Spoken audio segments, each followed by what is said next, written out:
Bago pa man mawasak ng bagyong Ondoy ang isang lugar sa Rizal na kung tawagin ay Arienda, may mga kwentong kababalaghan na ang kumakalat doon. Ito ay tungkol sa mga pangyayaring hindi kagagawa ng isang tao, halimaw, engkanto o aswang, kundi ang ilog mismo ng naturang lugar. Ang ilog na yon ay kinatatakutan at talagang iniiwasan ng mga taong naniniwala at sa mga taong nakaranas ng hindi magandang karanasan dito. Mahal, may darating pala tayong bisita sa susunod na linggo. Naalala mo ba si Larry, yung bunso kong kapatid? Ano? Matutuloyin mo dito ang isang kriminal, Romel? Ano bang pumasok dyan sa isip mo at naisip mong patuloyin dito yan? Teka, bago ka maghurumentado dyan, pakinggan mo muna ako. O sige, anong dahilan mo at tinanggap mong bumisita dito yung kapatid mong yon? Ang totoo niyan ang asawa niyang si Sonia ang tumawag sa akin. Nagbago na raw naman yung kapatid ko at siniguro niya sa akin na tuluyan na nga nitong tinalikuran ng masasama niyang gawain. Gusto nilang magbakasyon dito ng ilang araw lang naman kasi gusto raw akong muling makita ng kapatid ko. Nakikiusap ako sa iyo na sana pagbigyan naman natin kahit minsan lang. Ay nako, hindi ako palagay dyan sa kapatid mo. Galing ng kulungan yan eh. Paano kung mapahama kami ng anak mo? Hindi naman siguro mangyayari yon. Saka ilang araw nga lang sila dito. Kung sabihin kong ayaw ko? Huwag mo namang inuusgahang parang ibang tao si Larry. Kapatid ko pa rin yon, Dolores. Tinitigan ni Dolores ang kanyang asawang nagsusumamo ng oras na yon. Doon niya napagtanto na maski ilang beses siyang tumanggi, ay alam niyang nakapagdesisyon na ang asawa at di na yun mababali. Malaki lang talaga ang respeto ni Romel sa kanyang asawa kaya ipinaalam pa rin dito ang pagdating ng pamilya ng kanyang kapatid. Natapos ba niya yung sintensya niya o tumakas lang siya? Natapos na niya, mahal. Nakalaya na siya. Mabuti naman. Akala ko kasi nakalaya lang siya dahil baka tumakas at plano na dito magtago Nag-iingat lang naman ako. Ayaw kong madawit sa gulo ng kapatid mo. Alam mo naman ang ugali ko, di ba? Hindi ako basta-basta tumatanggap ng sino mang bisita dito sa bahay. Yan din ang iniisip ko. Kaya ako nasabi sa iyo yung pagbisitang gagawin nila sa atin. Natutuwa nga ako nang marinig yung balita tungkol sa kanya di ba? Sabi ko sa iyo na pasawa yung kapatid kong si Larry. Maraming bisyo.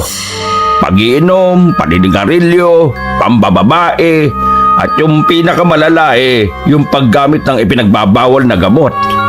Pero nagbago na daw talaga siya. Pa? Ano po yung ipinagbabawal na gamot? Ang ipinagbabawal na gamot ay yung paggamit ng droga. Ipinagbabawal ang paggamit nun kasi nakaka-addict at sinumang tao na lang dito posibleng makagawa ng hindi maganda. Nakakasira ito ng isip at disposisyon sa buhay. Sila yung mga nakakagawa ng hindi kaaya-aya. Hindi kaaya-aya? Gaya po ng ano pa? Halimbawa, pagnanakaw. O kaya naman, pananamantala ng mga babae at ang pinakamalala, pagpatay anak. Mga bagay na hindi ginagawa ng isang taong may normal na pag-iisip. Narinig mo ang papa mo, anak. Kaya ikaw kung makakakita ka man ng mga taong gumagamit ng ganon, abay iwasan mo na. Kung aloking ka, matuto kang tumanggi at wag na wag mong susubukan tumikim. Dahil masisira ang kinabukasan mo, anak. Dalawa lang ang pwede mong hantungan. Kulong lang at kamatayan. Kaya wag na wag mong gagayahin ng tito mo. Nakakaintindihan ba tayo? Nakakatakot naman pala ang bagay na yun. Wag po kayo mag-alala. Pangako, hindi ko susubukan ang bagay na yun. Uunahin ko ang pag-aaral. At kapag nakapagtapos ako, magiging pulis po ako. Pulis? Bakit naman pulis ang gusto mo balang araw, anak? Hindi ba pwedeng doktor na lang o kaya teacher o engineer? ganon. Gusto ko pong magpulis para manghuli ng mga taong masasama at kriminal. Uhulihin ko yung mga magnanakaw at nanlalamang ng kapwa. Saka yung ganun po sa sinabi ninyo, yung mga gumagamit ng ipinagbabawal na droga. Maganda naman ang pangarap mo, anak. Nakakatuwa nga eh. Kaso medyo delikadong napili mong propesyon. Paglaki mo maiintindihan mo ang ibig kong sabihin. Okay lang kung magbabago pa sana ang isip mo. Mahal, hayaan mo na yung bata kung ano yung gusto niya. Kinokontra mo eh. Kung saan siya masaya, doon natin siya suportahan. Hindi naman sa kinokontra ko siya, mahal. Siyempre, delikado ang propesyon na gusto ng anak natin. Nag-aalala lang ako para sa kanya. Naiintindihan naman kita. Pero siyempre, ano man ang piliin nitong si Sebastian, wala na tayong magagawa. Ang magiging gampanin na lang natin kung sakasakali yung suportahan siya sa mga pangarap niya. Anak, kung ano man ang magiging gusto mo paglaki mo, nandito lang kami ni mama mo, okay? O siya, sige na nga. Hindi naman ako nananalo sa argumento pag kayong mag-ama ang nagkakampihan eh.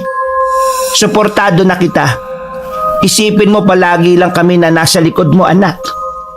Salamat po, Nay, Tay. Pero matanong ko lang po, tungkol po sa mga sinabi ni Tate kanina, may mga kasama po ba si Tito Larry pagpunta dito? May anak po ba siya? May pinsan po ba ako? Gusto ko kasi magkaroon ng pinsan at makakalaro eh. Ay, tamang-tama na tanong mo, anak. Oo, may anak ang Tito Larry mo at Tita Sonia. Yun nga lang babae ang pinsan mo, anak. Kung hindi ako nagkakamali, Lara. Lara yung pangalan niya. Hango sa pangalan ng papa niya. Okay lang ba sa'yo yun, anak? Oo naman pa. Lalaki man o babae, ang mahalaga may pinsan po ako. Nakakatuwa. Hindi na po ako makapaghintay na makilala siya. Pati na rin siyempre sina Tito Larry at saka si Tita Sonia. Ay, hindi ko pa po kasi sila nakikita eh. Hayaan mo. Mabilis lang ang araw. Hindi mo mamamalaya na tapos na pala ang isang buong linggo at... Kinuha na naman! Kinuha na naman ang ilog natin! Napatigil sa pagsasalita ang amang si Romel dahil sa mga narinig nilang pagsisigaw mula sa isang matanda sa kanilang lugar. Dahil doon, napatayo sila sa hapagkainan at mabilis na lumabas ng bahay. Doon ay nadatnan nila ang matandang babae na gusgusin at talaga namang kilalang kilala nilang lahat. Walang nakakalam sa pangalan nito pero ito ay matagal nang nakatira sa kanilang lugar. Bansag nila rito ay baliw o kaya naman ay kulang-kulang. Dahil minsan nagsisisigaw ito ng mga bagay na hindi naman nangyayari pero may pagkakataon din na nagsasabi ito ng totoo gaya na lamang ng mga tinura nito ng araw na yon. Sabi nyo, may kinuha na naman ng ilog? Mag-ama ang kinuha ng ilog dahil hindi nila ito nirespeto. Kaya kayo, na mayabang at walang pakundangan, mag-iingat kayo. Kapag ang ilog ang gumante, tiyak na isang buhay ang kukunin nito bilang kapalit. Hay, huwag niyo pong takutin ang mga tao rito. Manang, alam naman natin na ang mga nalulunod sa ilog ay hindi gawa ng kung ano pa man. Sila ay namatay dahil hindi marunong lumangoy o minsan dahil sa malakas na agos ng ilog. Hindi ako nananakot, iha. Ako ay nagsasabi lamang ng totoo. Dahil saksi ako kung paano manguha ang ilog na nasa harapan ng bahay ninyo. Sa tingin niyo ba, sasabihin ko lang ang mga bagay na ito dahil sa gusto ko? Hindi! Sinasabi ko to dahil ako mismo muntik nang makuha ng ilog na yon. Ha? Muntik nang makuha? Sa anong dahilan? Dati akong nagtatampo ng basura noon sa ilog. Lahat ng uri ng mga basura ay sa ilog ko hinahagis para hindi ko na kailangan pang magsunog o kaya naman ay maghukay pa ng lupa para ilibing ang mga yon. Isang araw, niyaya ko ng dalawa kong anak na maligo sa ilog na yan. Nagulat na lamang ako nang biglang umikot ang tubig pailalim at matapos noon ay unti-unti kaming hinihigop. Nakita ko kung paano lamunin ng tubig ang mga anak ko. At nang kunin ko na ang mga palad nila, tinanggihan nila yon para makaligtas ako. Wala akong nagawa kundi ang umahon sa lupa at makita silang naglahong parang bula. Sa inyo lang po nanggaling ang kwentong yan. Wala naman pong nakitang iba na pwedeng magpatunay na nangyari ang mga yan sa inyo. Saka wala naman po kayong anak nung dumating kayo rito. Ay, pambihira. Kaya kumukonti na lang ang mga taong bumibisita sa ilog dahil po sa mga kwentong ganyan. Huwag na po nating tinatakot sana mga tao. Sayang ang ganda ng ilog. Masagana sa isda, tulya at iba pa. Totoo ang sinasabi ko, Iha. Hindi ako nagsisinungaling.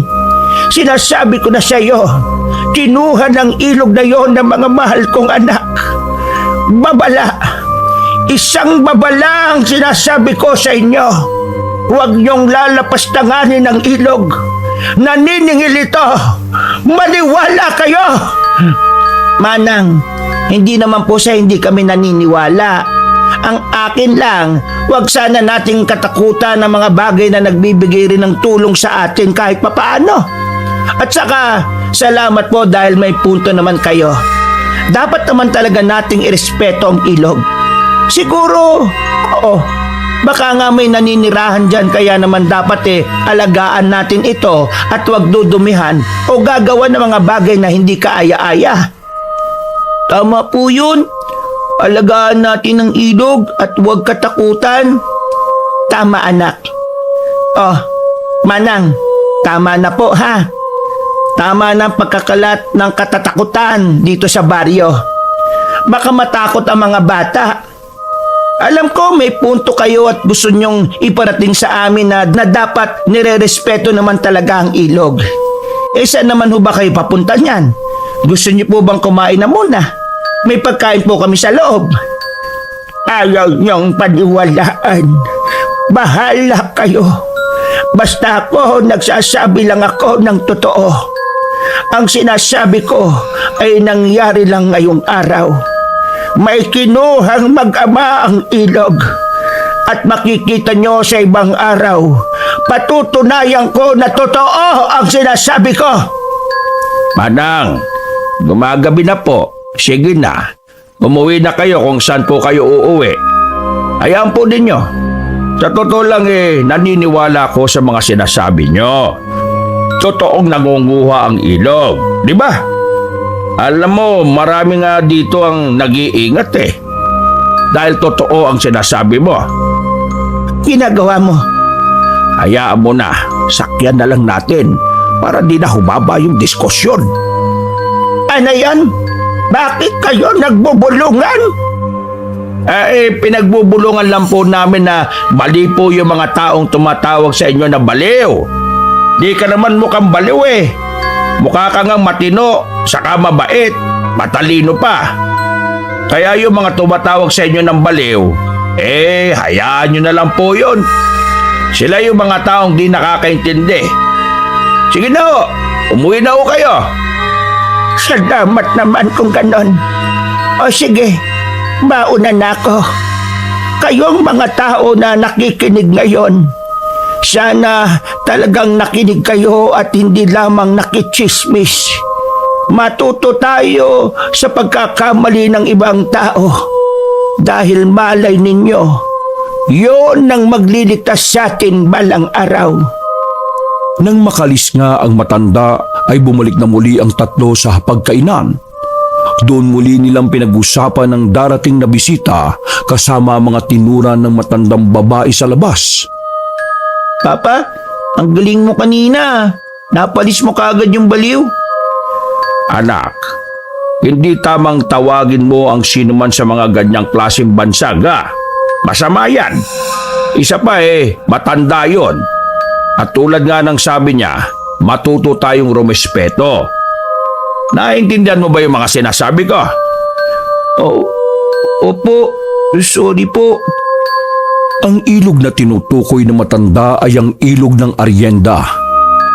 Sinunod yun sa pangalan ng kanilang lugar. Malawak at mahaba ang ilog na kung pagmamasdan, aakalain mong lawa o dagat sa laki. Ito ay nakadugtong sa iba pang mga ilog at sa pinakadulo ay tumatagos sa karagatan. Hindi ganun kalalim ang naturang ilog at magiging lampas tao lamang yon kung nasa gitna ka. Pero kung nasa parehong tabi o gilid ka, sa kinalalagyan man o sa tawid, hanggang bewang lamang ito. Para itong naka-letter V dahil sa gitnang bahagi lamang malalim. Nagkaroon lang din ng malawakang paglalim kapag binubuksan ng isang dam. Dahil ang tubig ay umaagos mula roon patungo sa ilog. Siguro ilang araw din ang paglalim bago muling bumabaw. Bukod doon, umaapaw rin ang naturang ilog kapag may bagyo o sama ng panahon. Doon, talagang bumabaha at halos kalahati ng mga bahay na lamang ang makikita. Kahit na ganoon at halos taon-taon nila itong nararanasan, nasanay na lamang ang mga tao. Kapag malakas ang bagyo at bumabaha, lilikas sila at kapag naman bumaba na ang tubig, babalik at naglilinis na lang. Gaya ng ibang mga naninirahan doon, ang pamilya nila Dolores ay hindi nagbabalak na umalis, bagyuhin man sila ng makailang ulit. Doon na kasi sila lumaki at nagkapamilya. Bukod doon, ang ilog din ang pangunahing pinagkukunan ng kanilang hanap buhay at pagkain. Gaya ng pangingisda, pagkuha ng mga lamang dagat, gaya ng mga tulya at iba pa. Tama rin naman ang matandang babae dahil halos taon-taon may kinukuha at namamatay sa naturang ilog.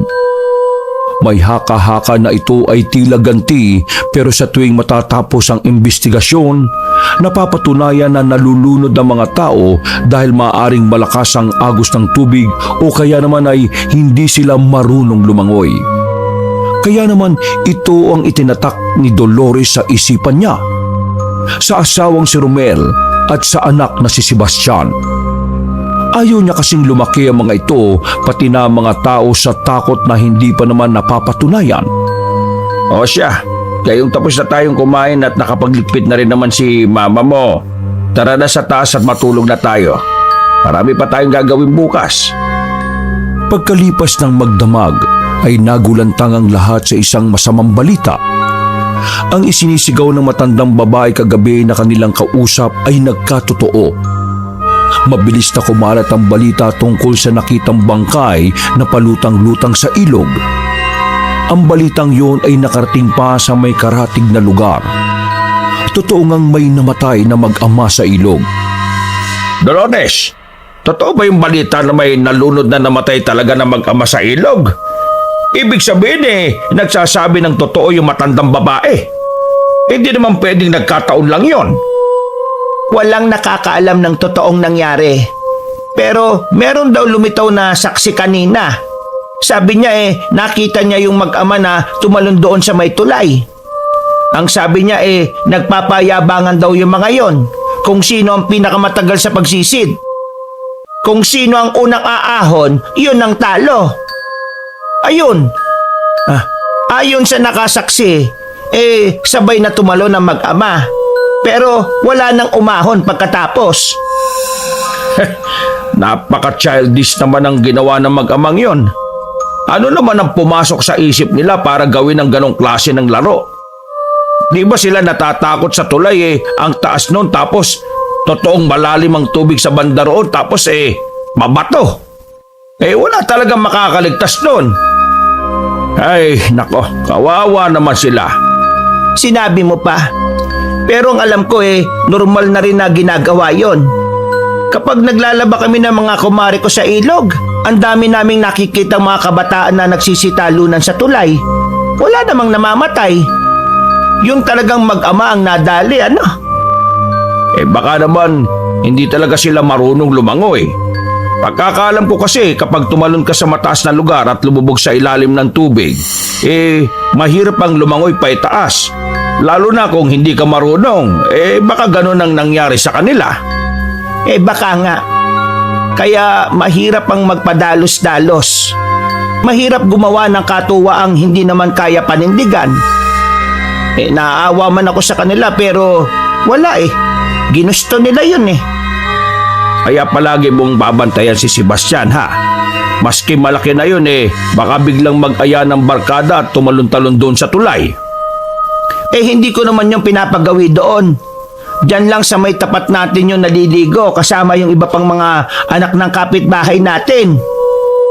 Ang balitang kumalat tungkol sa mag-ama ay nakarating na sa mga otoridad at gaya dati lumabas sa investigasyon na nalunod ang mga ito dahil hindi marunong lumangoy.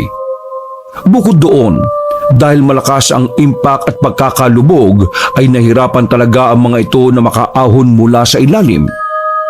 Makalipas ang 1 linggo ay unti-unti nang nakalimutan ng pamilyang yon ang nangyari sa ilog. Naging abala na sila sa paghahanda sa pagdating ng kapatid ni Romel na si Larry at ng buong pamilya nito. Nag-ayos sila ng bahay at naghanda ng makakain. Ano pong oras darating si na Tito, Tay? Excited ka na ba? Abay, sandali lang at naririto na sila, anak. Nag-text na sa akin ang tito mo na nasa bungad na sila ng baryo. Kapag nga pala dumating sila, ha, wag na wag mong kakalimutang magmano sa kanila. Ganon ang mabuting bata. Naintindihan mo? Opo, Tay. Tatandaan ko po. Huwag po kayo mag-alala. Ay, siya nga po pala. Ito po may pinabili ako kay nanay na laruan para kay Lara. Ibibigay ko to sa kanya. Uy, maganda yan, anak. Matutuwa ang pinsan mo kapag natanggap niya yung regalo ibibigay mo. Anong laruan ba yan? Manika po, Tay.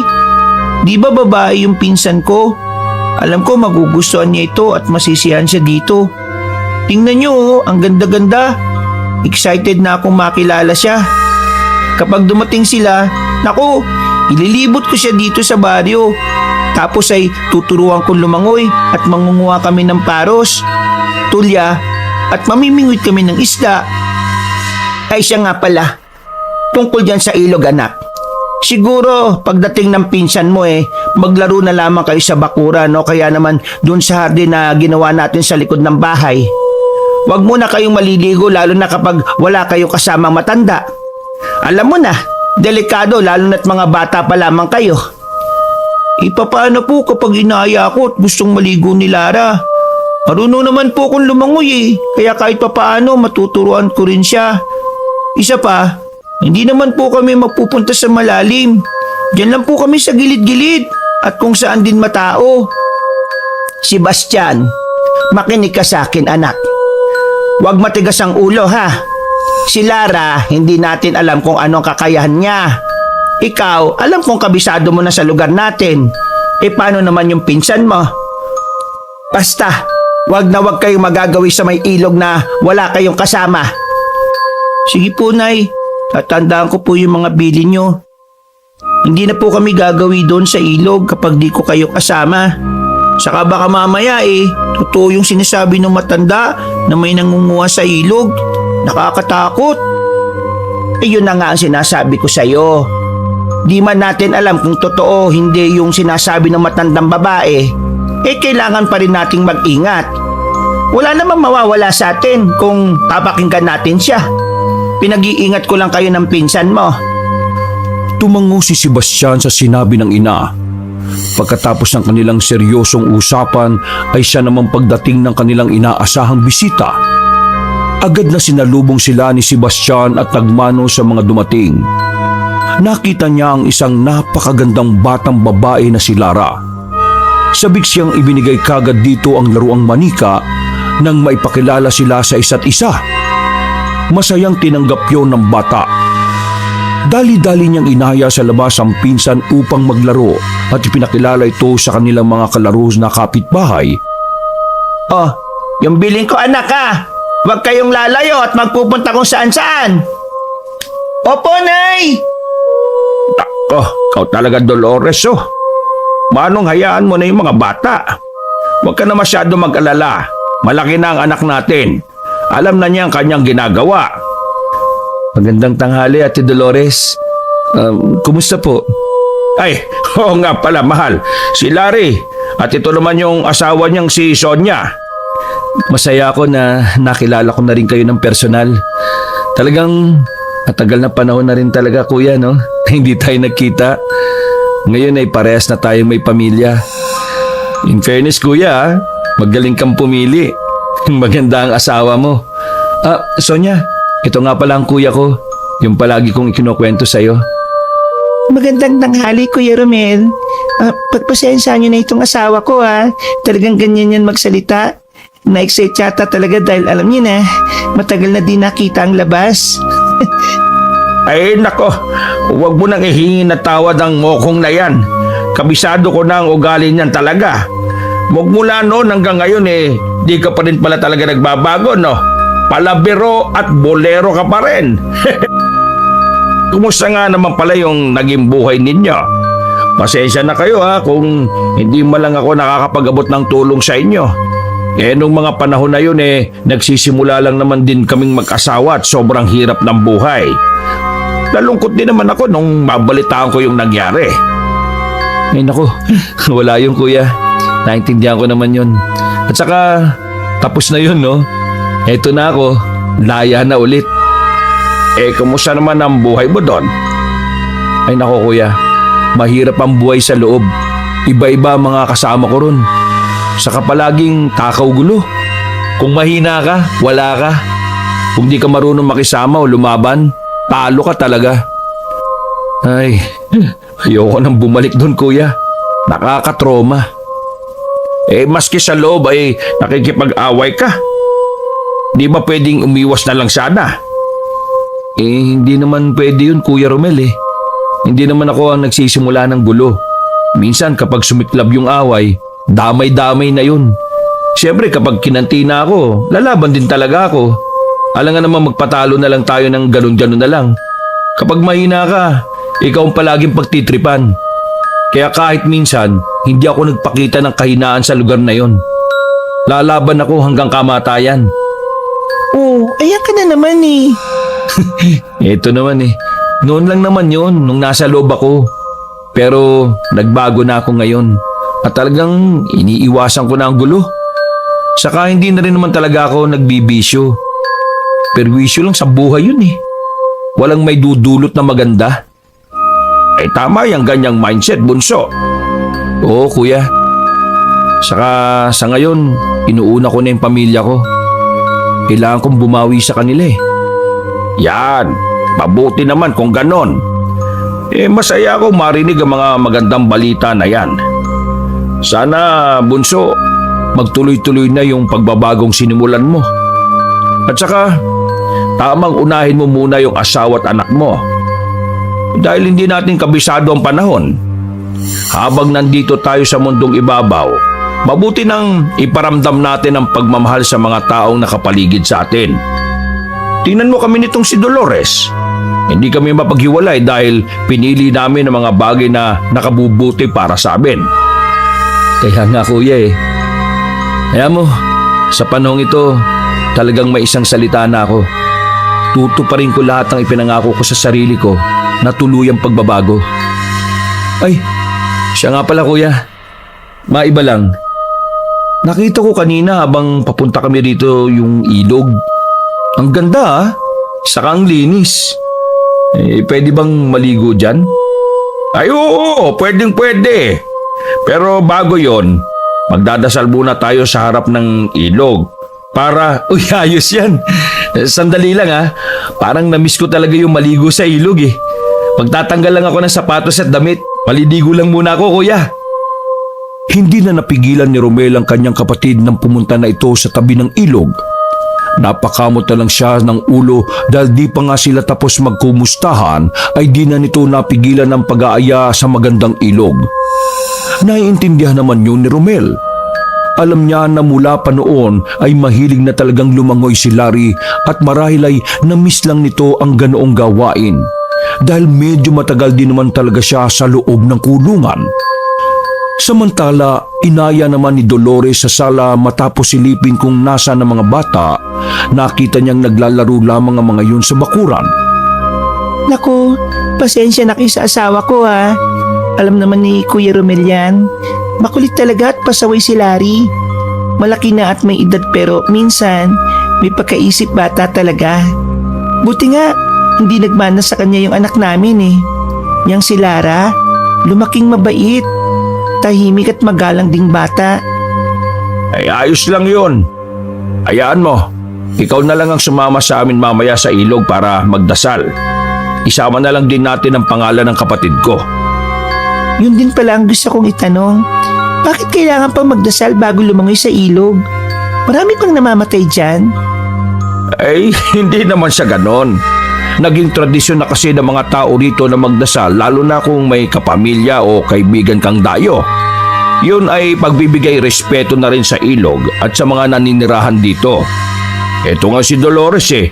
Hindi rin naniniwala nung una pero dahil yun ang nakasanayan namin, pinagpapatuloy ko pa rin. Ganun ba? Parang napakahiwaga naman. Saka parang nakakatakot. Ay nako, huwag ka matakot. Nakasanayan lang naman yun dito. Kasi gusto ng mga tao na ibigay namin ang pagrespeto sa ilog. Ganon. Para iwas lunod o kaya para iwasan ng kapamakan. Pero huwag ka mag-alala, Sonia. Ligtas naman lumangoy dyan. Lalo kung dito lang naman sa tapat ng bahay. Marunong naman sigurong lumangoy ang asawa mo, hindi ba? Oo naman. Marunong yan. Ako lang at ang anak namin ang hindi masyado marunong lumangoy sa amin. Masarap lumangoy dyan. Malamig at malinis ang ilog. Hayaan mo, tuturuan kitang lumangoy. Pero sa ibang araw na ha. Magpahinga na muna kayo. Alam kong mahaba ang naging biyahe ninyo. Sige, maganda yan para kung sakaling masundan man ang pagbibisita namin dito. Sa susunod marunong na rin akong lumangoy. Ay nako, sigurado ko mag-i-enjoy ka. Lalo na kapag nalaman mo kung paano manguha ng tulya at paro sa ilog. Nagpatuloy nga ang masayang usapan ng mga ito. Makalipas ang ilang sandali, niyaya na ni Romel si Sonia na samahan sila sa ilog upang gawin ang naturang tradisyon.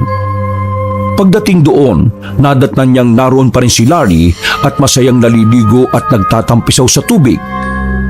Oh, talagang ipagdarasal niyo ako? Huwag na kuya, hindi pa naman ako patay eh. Huwag kayo magpapaniwala sa mga ganyang bagay no. Tingnan mo nga, ang sarap ng ligo ko oh.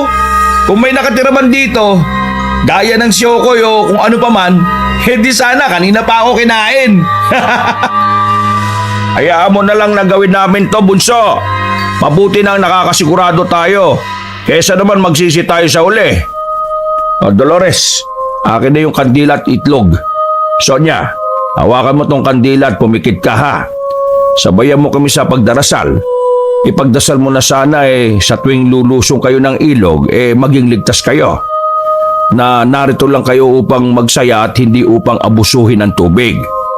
Kasabay nun, pakiusapan mo na rin ng ilog Arienda na kayo ay huwag pakialaman dahil pagbisita lamang naman ang layo ninyo rito Sige, yan po ang ipagdarasal ko at sasabihin. Talagang itutuloy niya no? Ito namang si kuya oh. Parang ikaw ang bata sa ating dalawa eh. Tanda-tanda mo na, naniniwala ka pa sa mga ganyan. Imbis na pansinin, ipinagpatuloy na lang ni Romel ang pagdarasal.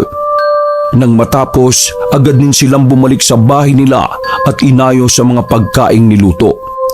Hindi muna sila kumain dahil sa hinihintay ang kapatid na si Larry. Gusto nilang sabay-sabay dahil nga sa mga bisita nila ito. Ilang minuto pa, sa wakas ay umahon na rin ito at natatawa silang pinagmasdan. O di ba? Anong sabi ko sa inyo? Hindi totoo yung mga pinaniniwalaan nyo no? O, ligtas ako, masaya at nasa harapan nyo ngayon. Saka, ang ganda ng ilog nyo. Ibang-iba sa mga ilog na nakita ko. napakalinis at napakalamig ng tubig. At higit sa lahat, hindi nakakatakot. Wag na muna natin pag-usapan yung tungkol sa ilog. Kanina ka pa namin hinihintay eh. Tara na, kumain na tayo. At marami-rami kaming niluto para sa inyo. Yun! Taman-tama.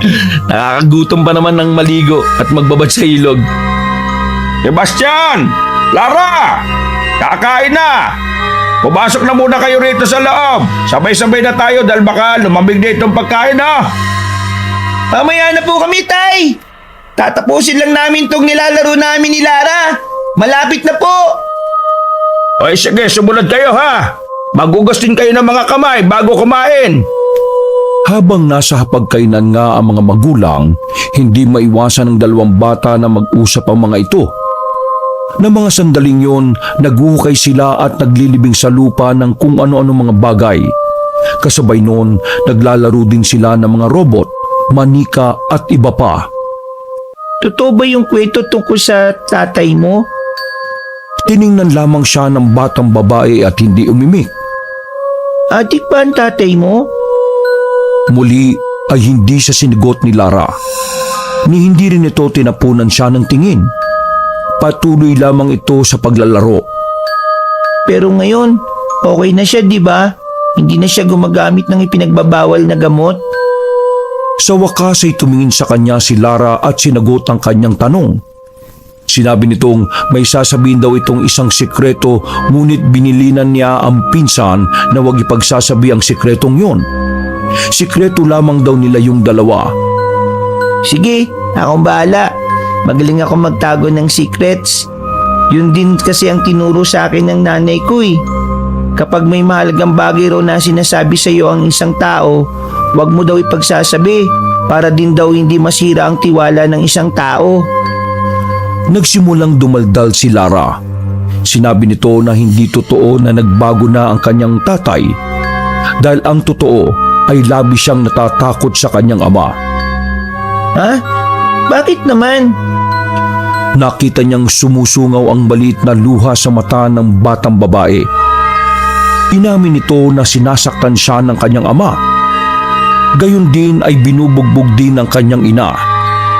Nakikita daw nitong palaging mapula ang mga mata nito na parang hindi natutulog sa gabi. Naku, masama yun ha. Ang manakit lalo na't tatay mo siya. Sabi ng mga magulang ko, dapat minamahal natin ang isa't isa lalo na kung kadugo natin.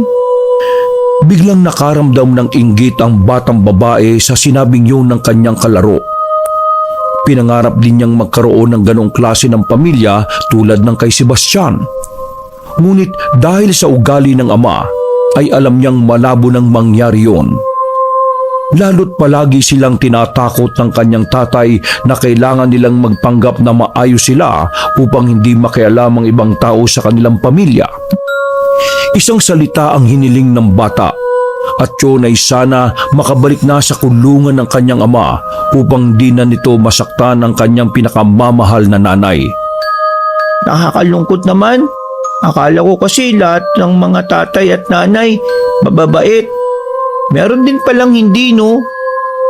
Muli ay pinaalalahanan siya ni Lara na isikreto nila ang kanilang napag-usapan. Oo naman, promise. Sa paglipas ng mga araw ay naging maayos naman ang pakikitungo at pakikisama ng mga bisita sa pamilya ni na Dolores. Nagkaroon sila ng masasayang kwentuhan tungkol sa mga buhay, pamilya, pag-ibig at marami pang iba. Yun nga lang, nagbago ang lahat dahil sa unti-unting paglabas ng tunay na ugali ni Larry. Ang ugali nitong inakala ni na Romel na binago at inalis na sa kanyang sarili. Kuya, labas lang ako sandali ha. Magyoyosi lang. Ayaw ko kasing makita ng mga bata na may bisyo ako eh. Yosi, akala ko ba'y huminto ka na sa ganyang mga bagay? Yung totoo, bunso, tumigil ka na ba talaga sa mga bisyo mo? Dahil kung hindi, sabihin mo na kaagad sa akin. Ayoko magpatuloy sa bahay ng alam mo na. Ng ano? Ng adik? Grabe ka naman. Sigarilyo lang to, no? Hindi siya buo marijuana. Kaya wag mo akong pag-isipan ng kung ano-ano. Kaya nga ako nagtatanong sa iyo eh. Hindi kita pinag-iisipan ng kung ano-ano o pinagbibintangan. Ang akin lang, maging totoo ka sa sarili mo at sa mga sinasabi mo. Gaya niyan. Sabi mo nitong nakarang araw, wala ka ng bisyo. Tapos ngayon magyoyosi ka. Eh anong sunod niyan? Alak. Isa lang naman eh. Promise, one stick lang, babalik agad ako rito. Saka, wag mo na ipaalam sa asawa at anak ko. Ayaw kong malaman nila, baka magalit sila eh. O siya, sige. Pagbibigyan kita ha. Pero kapag nasundan pa yan o kaya naman bumalik ka sa dati mong gawi, alam mo na ang mangyayari. Oo na kuya. Sige na, lalabas muna ako. Magdidilim na oh. Tuluyan na ngang naglakad palabas si Larry. Nang makarating ito sa tabi ng ilog, ilang bagay ang kanyang inilabas. Kabilang doon ay ang aluminum foil, lighter at maliit na supot na naglalaman ng pinong kulay puti na parang tawas. Ilang sandali, inayos niya ang mga dala at sa pagbukas ng lighter ay hinigop niya yon gamit ang isang tutor kung tawagin. Nang magawa, para siyang napahinga ng maluwag dahil sa masarap na pakiramdam. Anong pinagsasabi niyong umiwas na ako sa mga bisyo? Ang tagal kong nagtiis sa loob ng kulungan. Tapos ngayon, bawal kong gawin ang mga bagay na gusto ko. Hindi pwede yun. Katawang ko to, no? Kaya ako masusunod. Ilang higop pa ay nakaramdam na naman ng pananakit ng tiyan si Larry, kaya naman mabilis itong umupo malapit sa tubig ng ilog. Doon ay walang alinlangan siyang naglabas ng dumi sa katawan. Tumingin pa siya sa paligid dahil baka may nakakakita sa kanya. Ng mga sandaling yon, may matataas na mga damo kaya naman hindi siya natatanaw ng kahit na sino. Nang matapos dumumi, muli siyang bumalik sa kinalalagyang kanina at ipinagpatuloy ang ginagawa. Napatigil lamang siya dahil sa pagsasalita at pagsulpot na matandang babae. Ano ang ginagawa mo? Droga ba yan, iho? Wala kang galang at respeto sa ilog. Dinumihan mo na nga ito. Gumagamit ka pa ng ipinagbabawal na gamot. Mahiya ka naman. At saka, hindi kita nakikilala. Dayo ka rito, ano? Kayo talagang mga dayo. Kaya karamihan sa inyo ay namamatay eh. Sino ka ba? Hindi nga kita kilala pero napakarami mo nang sinabi sa akin. Saka anong namamatay? Anong pinagsasabi mo dyan? Ha? Gusto mo ikaw mamatay eh? Ha? Tanda? Nananahimik ako rito tapos huhusgahan mo ako ng wala sa oras? Umalis ka na nga sa harap ko! Bago pa ako mabwisit sa'yo. Pinagsasabihan lang kita, iho. Masama yung ginagawa mo. Kung ayaw mong irespeto ang ilog, kahit irespeto mo na lang ang sarili mo. Alam mong masama ang bisyong ginagawa mo kaya itigil mo na yan. Ano bang pakialam mo? Kung gusto ko magbisyo, ha? Wala kang pake, no? Huwag mo rin akong hintayin na mawalan ng respeto sa'yo o baka kung ano pa yung magawa ko sa'yo. Bakit? Ano bang gagawin mo sa akin? Sasaktan? Susuntukin? Sisipain? Dahil matanda na ako? Kayo talagang mga dayo. Wala kayong alam kaya kung ano-ano na lang ang naiisip at gusto niyong gawin. Kung ako sa iyo, itigil mo na yan at umuwi ka na kung saang bahay ka man nakatira. Madilim na oh. Kung nagbabalak ka ring maligo sa ilog, huwag mo nang ituloy. Dahil baka mapahamak ka lang. Baka parusahan ka lang sa pagbababoy na ginawa mo. Alam mo ba, may kamamatay lang na mag-ama dahil sa ilog na yan. Baka Kung ikaw ang patayin ko ngayon, ha? Napakadaldal mo eh! Napahinto nga ang matanda at nahirapang huminga dahil sa bigla itong sinakal ni Larry gamit ang dalawang kamay. Sa inis, mas hinigpitan niya ito at nanlaban ng matanda. Hindi nito magawa dahil sa mas malakas ang isa. iwan mo ako. Walang iya ka. Wala kang alam kung anong pinagdaanan ko, ha? At saan ako nanggaling. Kaya huwag kang basta-basta magsasalita ng kung ano-ano sa harap ko. Bigla nga itong binitiwan ni Larry kaya naman napatumba ang matanda sa lupa. Nang mabawi ang lakas, bigla yung pumulot ng mahabang kawayan at walang tigil na pinaghahampas ang isa. Walang iya ka! Hayop ka! Wala kang galang sa nakatatanda sa'yo! Binalaan lang kita at pinagsasabihan tapos sasaktan mo kung hayop ka! Rico, kapag hindi ka tumigil, papatulang kita uli. Sige, ampas pa. Huwag mo akong galitin ha. Kaya kitang patayin. Nagpigil pa ng ilang segundo si Larry ngunit hindi pa rin tumitigil ang matanda sa paghampas sa kanya. Kaya naman sa inis at galit, inagaw nito ang panghampas. Nang makuha, hinampas niya ng napakalakas ang ulo ng matanda na dahilan upang ito'y tumalsik at makaramdam ng pagkahilo. Ano? Sabi ko sa iyo eh, huwag mo akong hinahamon. Mataas ang tama ko ngayon kaya malas ka. Papatay na kita. Lumayo ka sa akin! Tulungan niyo ako! May gustong Bago pa man muling makapagsalita at makasigaw ang matanda, mabilis itong hinila ni Larry at muling sinakal ng mahigpit. Sa pagkakataong yun, mas malakas na kaya naman wala pang isang minuto ay tuluyang nalagutan ng hininga ang matandang babae. Ilang sandali, tila natauhan naman si Larry at nataranta dahil sa kanyang nagawang krimen. Larry, bakit ka nagpadalos-dalos? Anong gagawin ko? Nakapatay ako. Hindi to pwedeng malaman ng kuya ko. Yari ako kapag nakarating to sa kanya.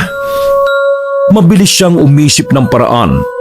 Maya-maya nakakita ito ng bato at nang mapatingin sa ilog, napangiti siya nang wala sa oras.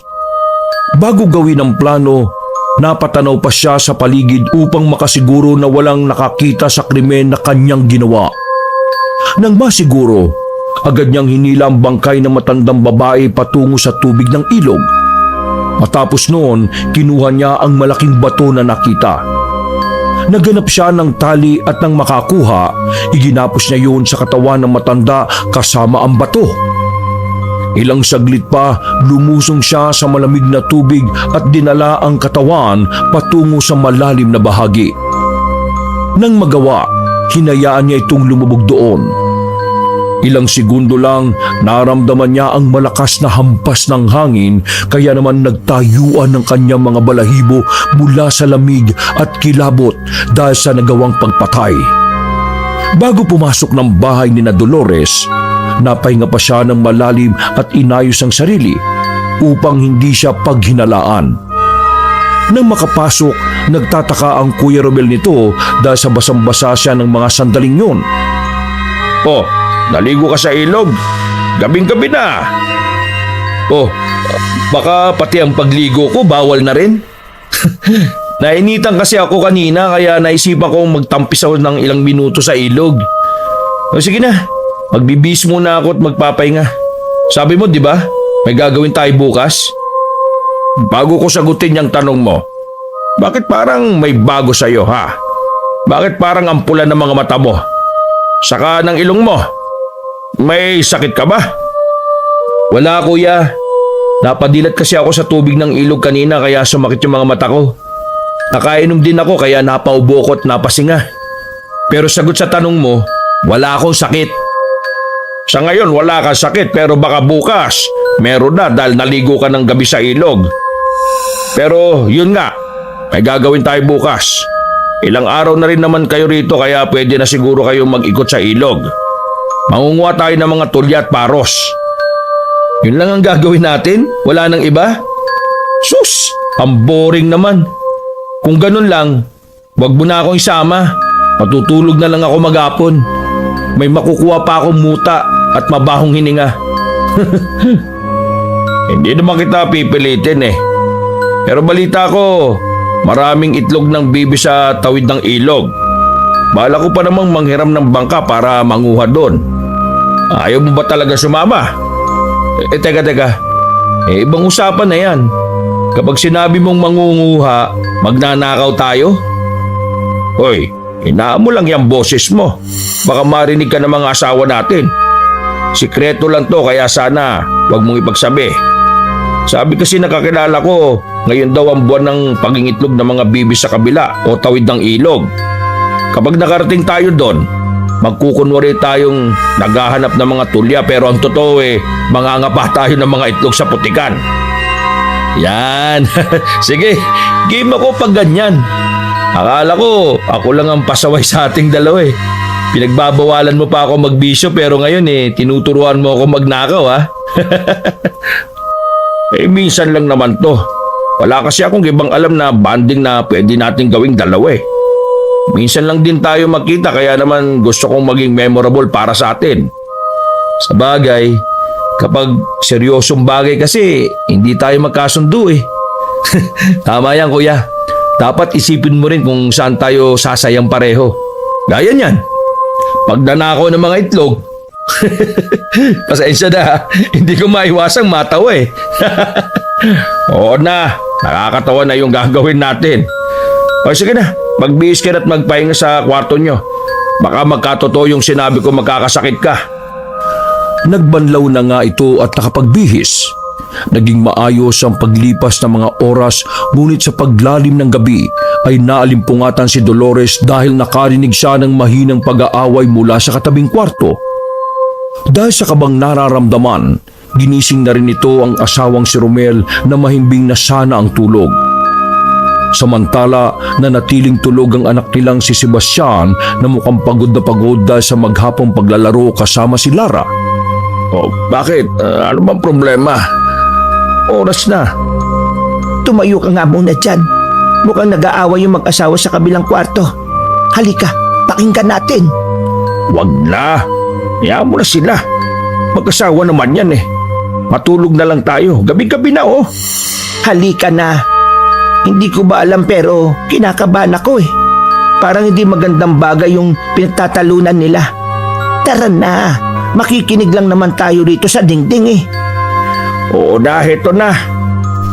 Storbo naman to. Sarap na ng tulog ko Inaantok pa man, pinilit na samahan ni Romel ang asawang si Dolores na makinig sa kabilang kwarto.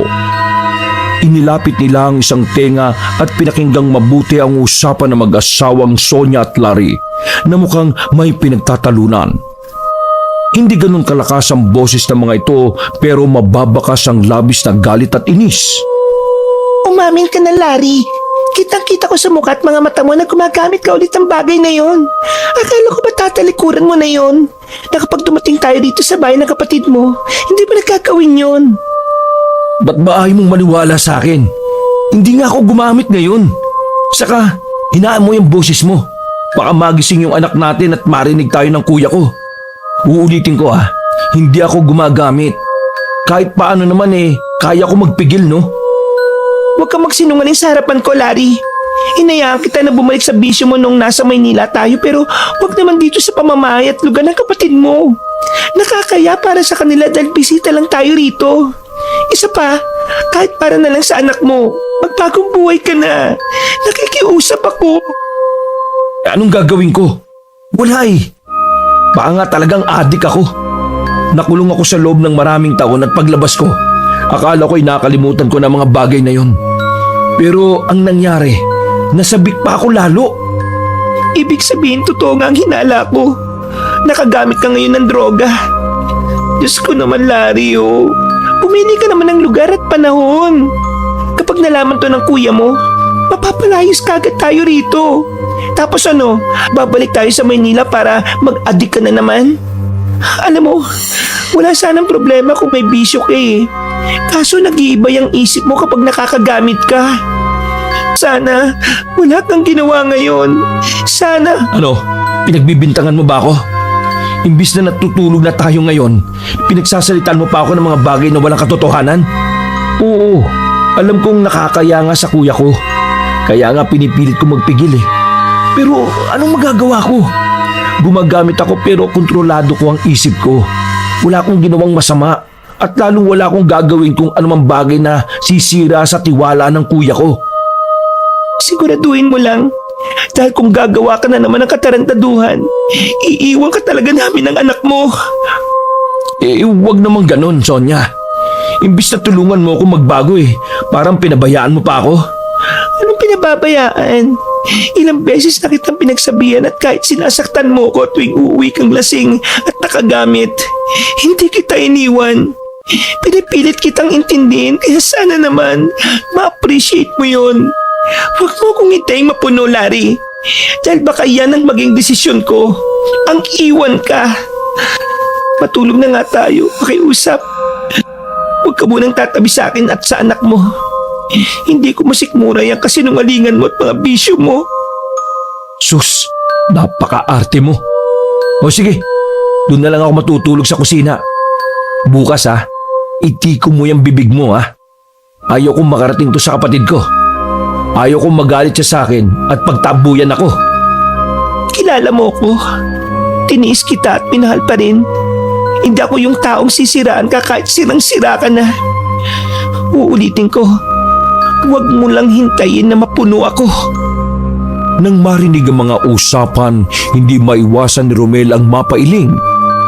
Pero imbis na magalit at puntahan ng kapatid, pinakalma niya ang sarili. Ayaw niyang gumawa ng kahit anong aksyon dahil base sa pagsasalita ng kapatid, alam niyang maaari pa itong magbago. Kailangan niyang makaisip ng paraan para mangyari yon. Ano? Wala kang gagawin? Diba ang usapan natin kapag walang bisyo ang kapatid mo, welcome siya rito.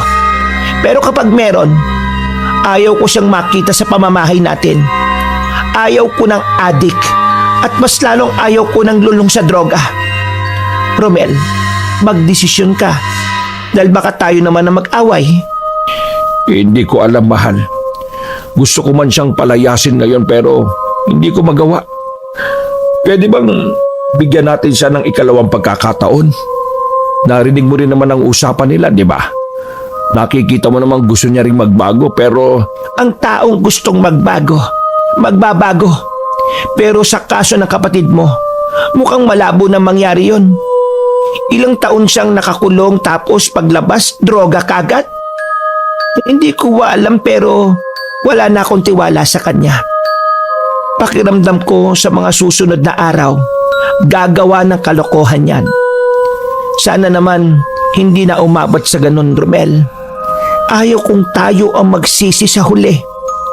Pakiusap, gumawa ka ng aksyon nang hindi tayo mapahamak.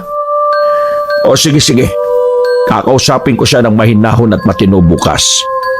Gusto ko munang marinig yung side niya at kapag nagsinungaling siya sa akin, ako na mismo ang magpapalaya sa kanya.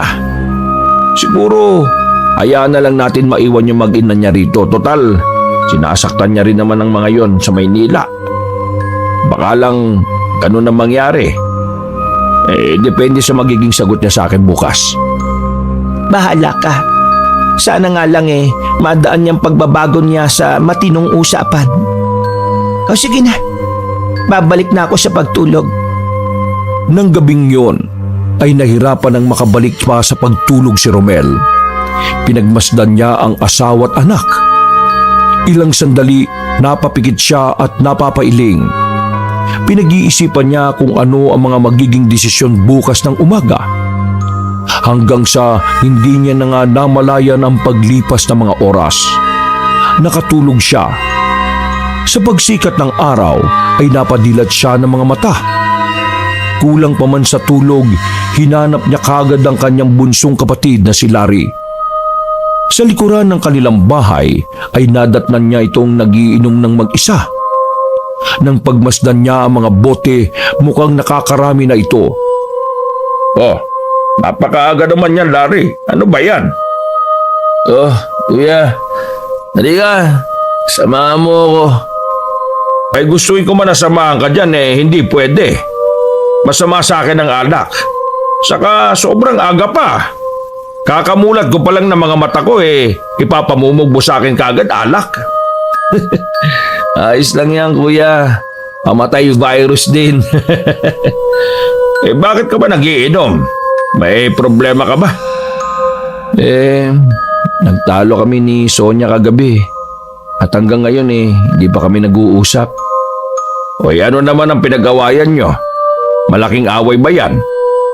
Sa totoo niyan, sobrang laki, kuya.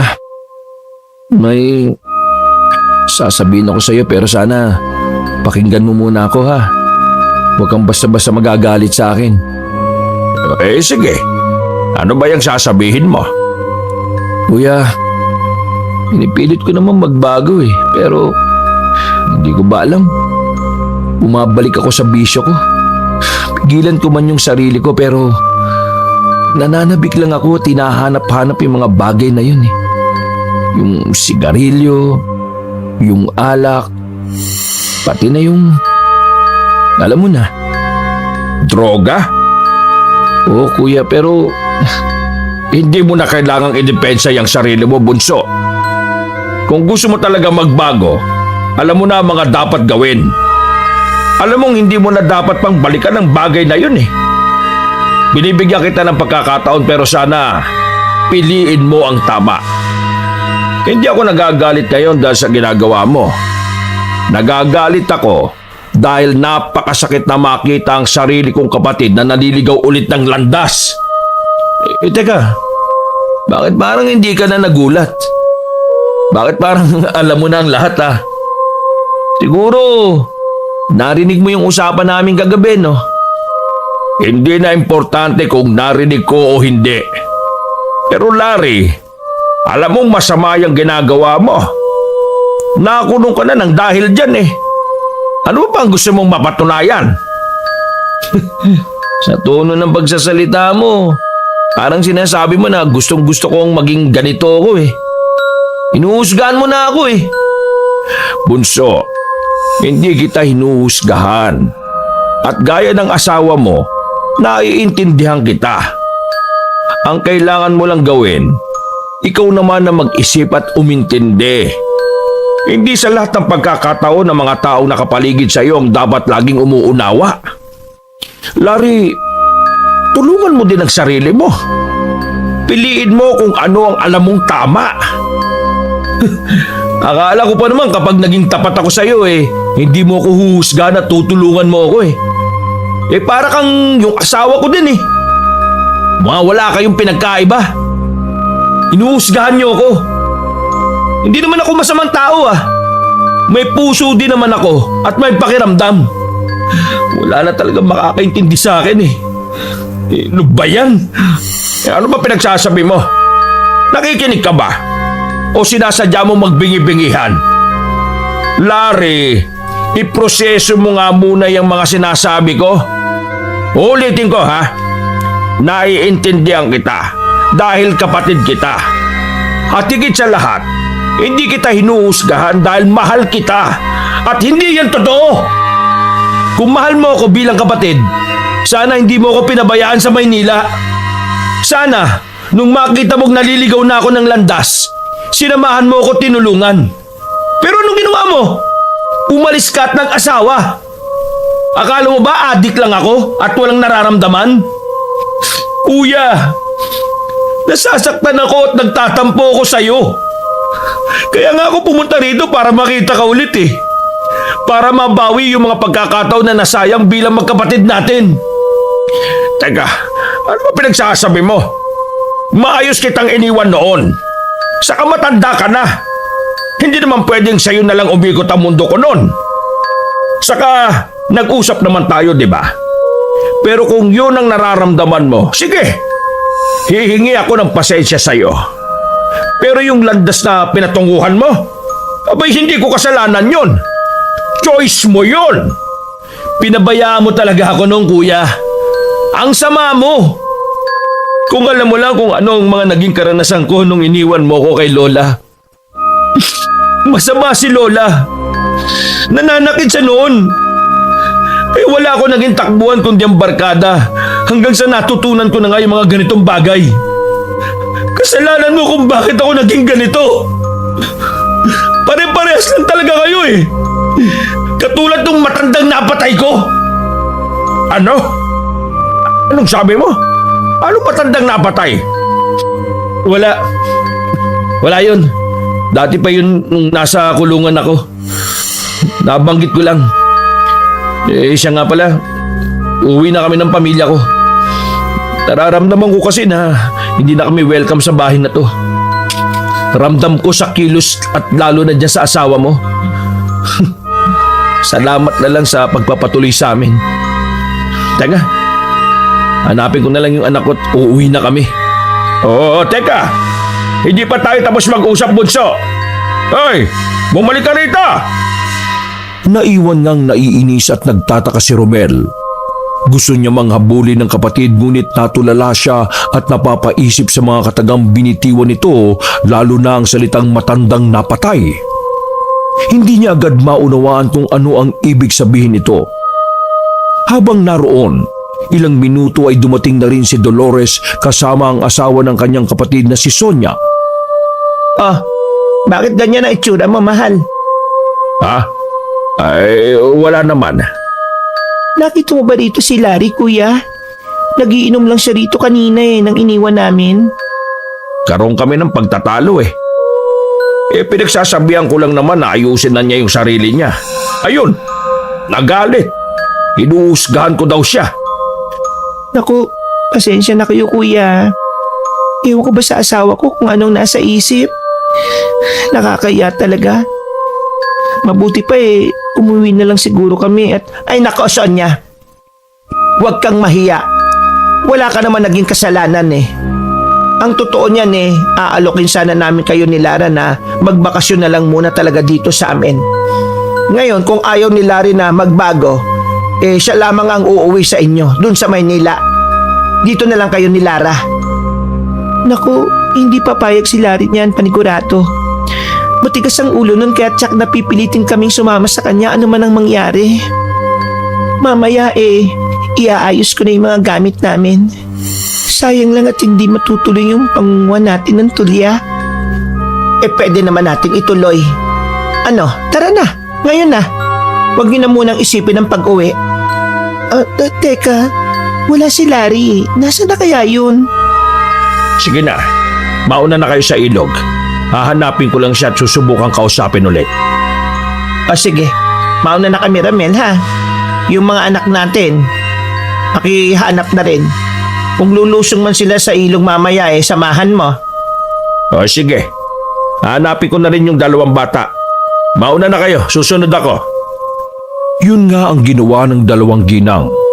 Dumiretso sila sa ilog bitbit ang malalaking mga planggana na paglalagyan nila ng mga tulya at paros na makukuha.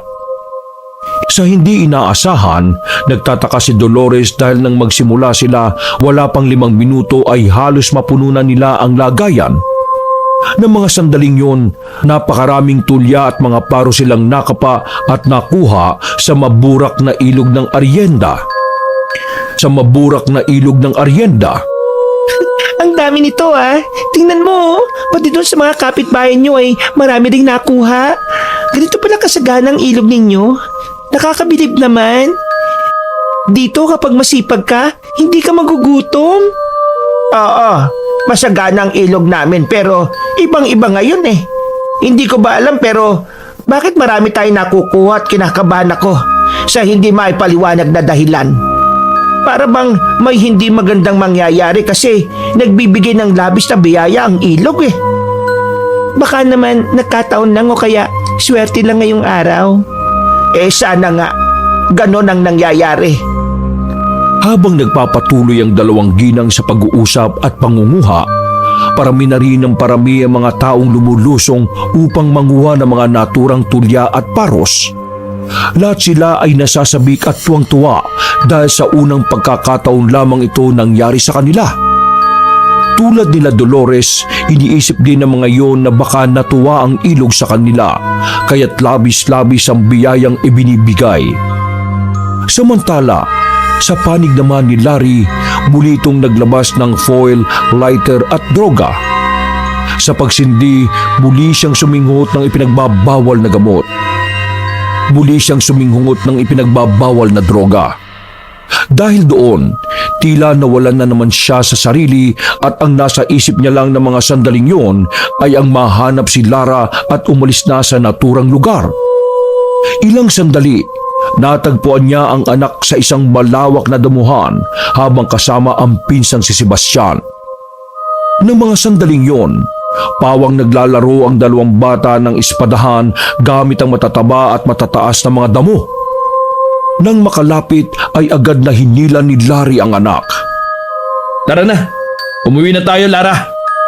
Ngunit tumanggi ang bata sa tawag na yon ni Larry.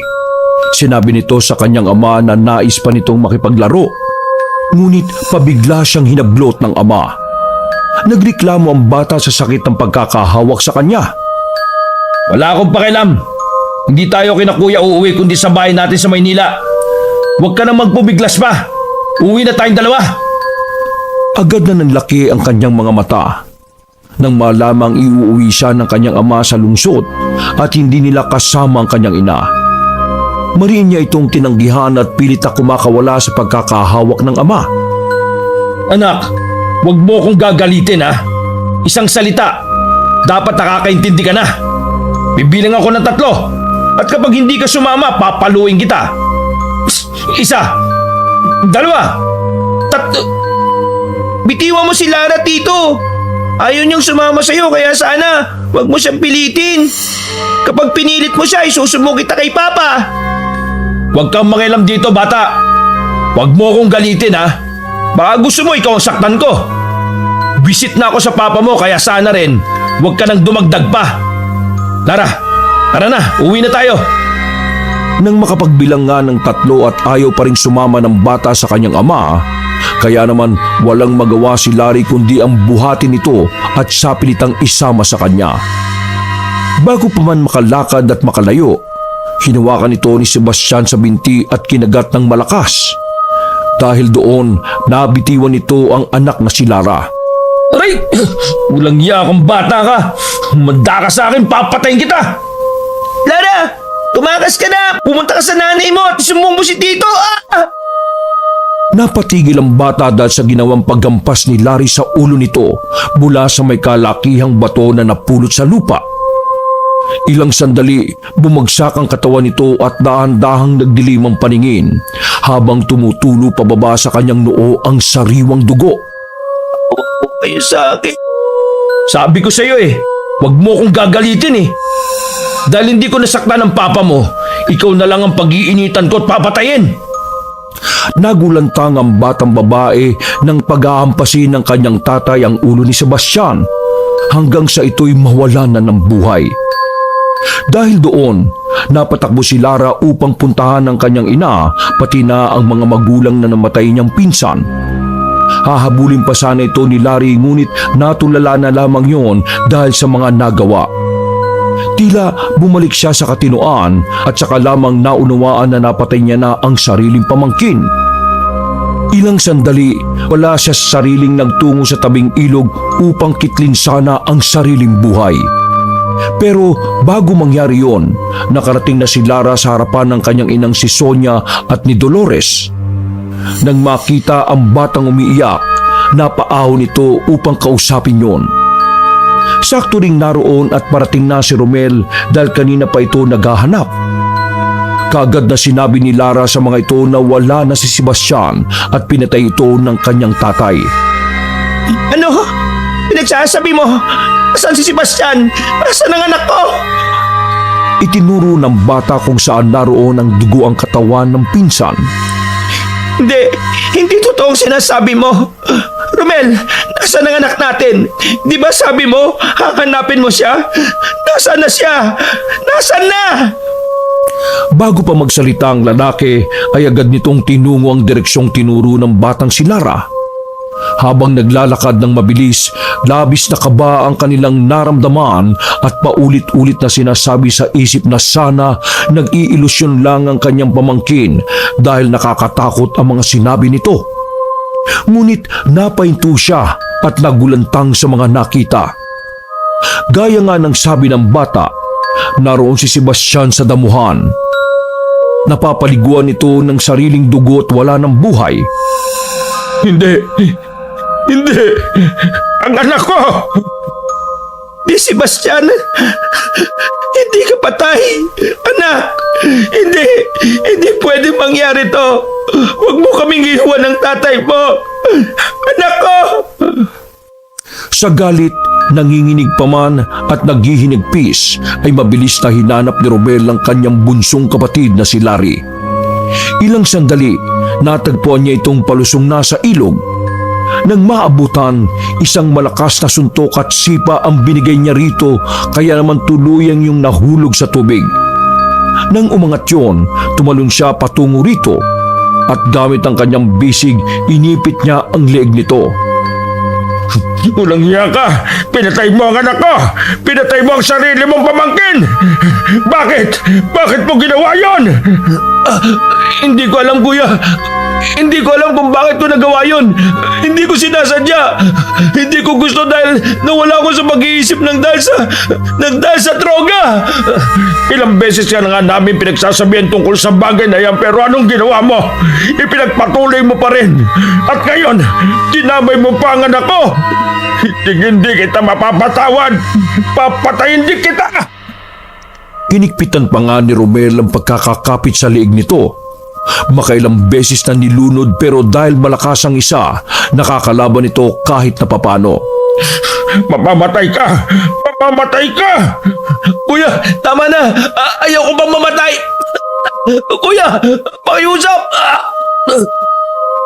Nang lulunurin ngang muli ito ni Romel, napahinto siya sa ginagawa at nabitiwan ng kapatid nang lumutang mismo sa harap nila ang bangkay ng matandang babae. Sa takot, napaahon si Romel at mababakas sa mukha nito ang pagkagimbal. Ilang sandali, naalala nito ang mga sinabi ng bunsong kapatid tungkol sa matandang napatay nito. Ngayon, napagtanto niya na mukhang ito nga ang tinutukoy nito. Ikaw rin ba ang pumatay sa kanya? Umamin ka! Imbis na sagutin ang tanong niya, nagulat siya dahil mabilis na lumangoy ang kapatid niya patungo sa malalim na bahagi ng ilog. Sa nakikita niya, mukhang balak nitong tumawid sa kabila upang makatakas, kaya naman bago magawa yon, muli siyang tumalon sa ilog at hinabol ito. Sa paglipas ng mga minuto, ilang metro na lang sana ay maaabutan na ito ni Romel, ngunit napahinto sila ng may kakaibang nararamdaman sa ilalim ng tubig. Sa ilog na kinalalagyan nila, para bang may sobrang malamig na bagay ang dumaan sa paa niya na nanggagaling sa maburak na lupain ng ilog. Pinagmasdan niya ang kapatid na si Larry na malapit na sana makatawid sa kabila, ngunit gaya niya, napahinto rin yon dahil sa kakaibang bagay na nasa ilalim nila. Kuya Romel, may gustong umila sa akin sa ilalim. Kuya, tulungan mo ako! Huwag kang gagalaw o gagawa ng kahit na anong kilos. Hintayin mo ako! Pupunta kita dyan! Kuya, napapalibutan nila ako! Natatakot ako, kuya! Lumangoy ng dahan-dahan si Romel patungo sa kanyang bunsong kapatid. Ngunit gaya kanina, muli siyang napahinto dahil sa reaksyon at nangyayari kay Larry. Nagpalinga-linga kasi yon sa paligid at natataranta dahil sa isang bagay na kinatatakutan nito. Ilang sandali pa, naramdaman ni Romel ang paggalaw ng tubig at nang mapagmasdan niya ang direksyon nito, patungo yung kay Larry. Ang tubig ng ilog sa kinalalagyan ng kanyang kapatid ay nagpaikot-ikot na tila buhawi at siyang nasa gitna. Kuya, hindi ako makagalaw! Tulungan mo ako, kuya! Natatakot ako! Hindi na nakapagsalita si Romel at napatras na lamang ng unti-unti. Bumibilis ang pag-ikot at kasabay noon, sumabay na rin sa ikot ng tubig ang katawan ni Larry. Palubog yun ng palubog at kitang-kita ng lahat ng mga taong nagsisigawan ang takot na takot nitong muka. Ilang sandali pa, nagsisigaw na rin ito at panayang hingi ng tulong nang unti-unti itong lamunin pa ilalim ng umiikot na tubig. Hanggang sa ang nakataas na kanang kamay na lang nito ang makikita. Ilang segundo pa, nawala na yon at kasabay nito, kumalma na rin ang tubig sa ilog. Makalipas ang ilang oras, naroon lamang sa tabi si Romel kasama ang luhaang asawa na si Dolores, pati ang mag-inang Sonia at Lara. Tulala sila at hindi makapaniwala sa mga nangyari ng araw na yon. Hanggang sa dumating na nga ang mga rescuer pati na ang kapulisan. Gamit ang malalaking bangka, nagtulong-tulong silang hanapin ang bangkay ni Larry. Ngunit sa kasawiang palad, ng araw ding yon ay hindi na nila ito natagpuan. Kasabay noon, kinuha na rin ang bangkay ng matandang babae. Itinabi ito sa bangkay ng batang si Sebastian. Nang makita ulit ang anak, hindi nila maiwasan na muling mapaluha dahil sa sinapit nito. Patawarin mo ko, anak. Kung nakinig lang sana ako sa nanay mo, sana'y hindi mo to naranasan. Sana buhay ka pa. Kung gumawa lang kagad ako ng aksyon at desisyon, sana'y kapiling ka pa namin. Kung nasan ka man ngayon, anak, sana'y hindi mo nararamdaman ang sakit niyan. Sana masaya ka rin dyan, anak ko. Ayaw ko mang manisi pero hindi ko mapigilan ng magalit sa iyo, Romel. Kung hindi ka lang sana nakaramdam ng awa para sa kapatid mo, sana ay buhay pa ang anak natin. Kung pinawasan mo lang sana ang pagiging mabait mo, hindi sana to naranasan ng anak natin. Habang buhay kitang sisisiin dahil sa nangyari sa kanya. Patawarin mo ko, Dolores. Pakiusap. Patawarin mo ko. Wala na si Bastian. Patay na ang anak natin. Wala na. Natapos nga ang araw na yon na puno ng galit, tampo, iyakan at hinagpis. Pagsapit ng umaga ay binurol na ang bangkay ni Sebastian kasama na rin ang bangkay ng matandang babae dahil wala naman itong ibang kamag-anak sa lugar. Samantala ay nahirapan ang mga tao na hanapin ang bangkay ni Larry. May ilang kalalakihan na nagboluntaryo pa para hanapin ito. Subalit bigo sila. May isang matanda sa baryo na tumawag ng albularyo upang mas mapadali ang paghahanap. Ayaw na kasing patagalin pa ang bangkay sa ilog dahil alam nilang labis yung makakaapekto sa kanilang kabuhayan at pagkain. Naghagis ng unan ang albularyo at sinabing kung saan tatangayin ang unan ay naroon ang bangkay ni Larry. Sinundan nila ito at doon nga sa hinintuan ng unan ay nakita nilang naroon ang bangkay ng kriminal. Nang pagmasdan nila ito, labis at nakakaawa ang sinapit nito. Bukod kasi sa halos mamuti na ang balat nito dahil sa pagkakababad sa tubig, nakita rin nila ang tila malalalim na kalmot sa mukha, mga kamay, binti at buong katawan nito. Tila nagmula yun sa nilalang na may matutulis at mahahabang mga kuko. Ang nakapagtataka pa ay tila naubos agad ang dugo nito at may nakitang tila kagat sa liig sa ilalim ng kanyang tenga. Nang makita na ng lahat ang bangkay ni Larry, doon ay napagtanto nilang tama nga ang matandang babae noon, na nagsasabi ito ng totoo tungkol sa ilog na nangunguha ng mga taong masama at walang respeto. Simula nga ng araw na yon, imbis na takot ay mas lalo nilang pinahalagahan ang naturang ilog dahil gaya ng nasaksihan. Alam nilang hindi lang sila ang nilalang doon at naninirahan.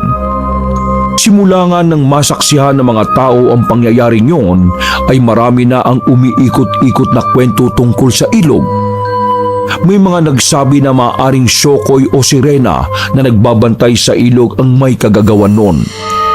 Ngunit may iba rin na nagsasabing ang mga kalmot sa katawan ng biktima ay hindi kagagawa ng mga ganoong nilalang. Marami ang naniniwala na di masasama ang mga sirena. At may isang albularyo ang nakapagsabi na aswang sa ilog ang may kagagawan. At ito ang tinatawag nilang ang Magindara sa ilog ng Arienda. Wakas!